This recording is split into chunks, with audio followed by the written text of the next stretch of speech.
Halo, selamat sore. Berjumpa lagi dengan saya di channel Pedal Team. Hari ini saya akan membahas sebuah tool atau sebuah kumpulan dari tools atau alat-alat perkakas yang kelihatannya cukup sederhana, tapi sangat penting untuk menjaga agar parts atau komponen-komponen di sebelah kita tidak cepat rusak dan juga menjaga keamanan kita sendiri.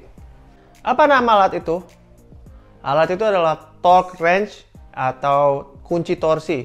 Torque wrench atau kunci torsi ini terlihat sangat remeh, tidak penting, tapi menurut saya ini adalah salah satu alat yang wajib dimiliki atau harus dimiliki apabila rekan-rekan senang kutak-atik sepeda di rumah. Oke, mari kita lihat apa sih kunci torsi itu atau torque wrench dan bagaimana cara penggunaannya. Let's go. Nah, mari kita bahas ya. Seperti yang kita lihat di sini, ini adalah salah satu kunci torsi atau torque wrench yang cukup jamak atau common kita lihat di toko-toko sepeda atau di bike shop ya, seperti ini. Lalu ada juga ini kunci torsi yang walaupun kelihatannya sangat sederhana, namun cukup presisi atau cukup akurat. Dan ini adalah kunci torsi yang saya dapatkan dari Canyon, khusus untuk mengatur kekencangan baut dari seat post saya. Nah, bagaimana cara penggunaannya? Mari kita lihat demonstrasi berikut. Demonstrasi. Oke, di depan saya sudah saya perlihatkan sederet peralatan ya yang akan kita gunakan untuk demonstrasi.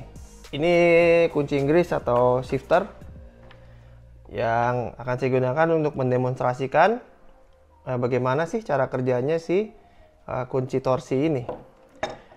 Pertama-tama kita akan lihat kunci torsi Mac Pro ini. Tapi seperti kita lihat di sini ada selongsongnya yang bisa kita dial atau kita adjust ya. Dan di sini ada nomor. Nomor ini berhubungan langsung dengan torsi yang hendak kita capai. Nah, torsi itu biasanya diukur dalam Newton meter atau Nm. Misalnya spesifikasi dari pabrikan mengatakan kencangkan di 4 Newton meter. Ya, kita tarik. Lalu kita dial di sini, pastikan garisnya dalam angka 00 ya, dan juga di angka 4. Nah, ini sudah di-adjust kekuatannya di 4 Newton meter. Nah, misalnya kita menggunakan sebuah baut ya di sini. Ketika kita kencangkan, dan sudah mencapai tekanannya, kita pegang di handle atau di gagang yang biru, kita kencangkan. Nah, kita lihat di sini ya. Berhenti dia. Oke, kita lihat di sini. Ini saya tahan. Ini kita umpamakan bautnya. Kita kencangkan. Ya, sudah kencang. Ketika mencapai 4 Newton meter, kita lihat di sana. Ya, saya ulang lagi. Ada klik. Kunci torsi yang seperti ini ada juga yang digital. Nanti akan bunyi beep begitu ya. Menandakan dia sudah mencapai torsi yang kita inginkan. Ketika sudah mencapai torsi ini, kita berhenti. Dan pastikan kita memegang di gagangnya ya, tidak di sini, apalagi di sini, karena itu akan bisa mempengaruhi akurasi daripada torsi yang kita aplikasikan di baut itu. Kalau yang ini bagaimana memakainya? Ini cukup simpel ya.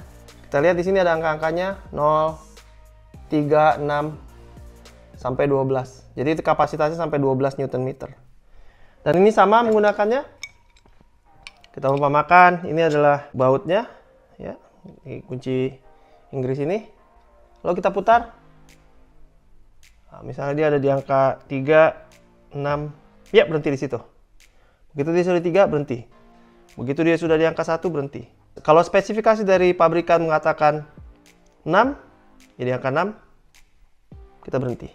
Ya, kita lihat torsinya tercapai. Ini ada yang agak unik. Ini sudah sedemikian rupa di setup di angka 5. Ya, memang sudah bawaan dari Canyon. Bagaimana cara memakainya? Ulang lagi dari 0, 5. Nah, bagaimana? Cukup sederhana kan penggunaan kunci torsi? Akan tetapi manfaatnya sangat luar biasa.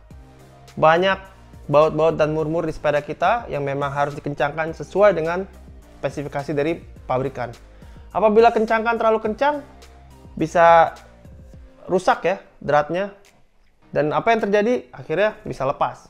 Dan kalau kurang kencang juga bahaya, apalagi untuk setang atau untuk saddle ya. Ketika kita kencangkan, tapi tidak terlalu kencang, kita bisa merosot atau stangnya bisa copot, bisa nyungsep. Dan ini tentunya kita harus hindari. Memang ada beberapa halangan dalam menggunakan kunci torsi, yaitu harga. Seperti ini misalnya ya, kunci torsi seperti ini kadang-kadang cukup bisa mahal harganya karena memang kemampuan dia mengencangkan itu dari 2 sampai 24 nanometer. Yang ini mungkin cuma sampai 12. Ini cukup 5 nanometer.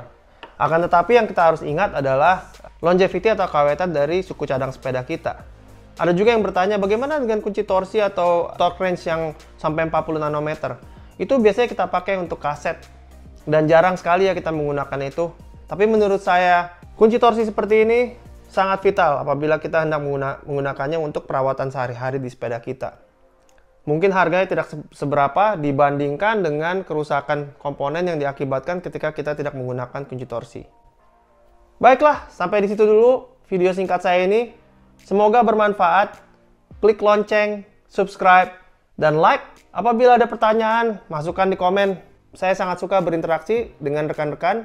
Dan semoga kita tetap rajin goes. Salam Pedal Team. Sampai jumpa lagi. Bye.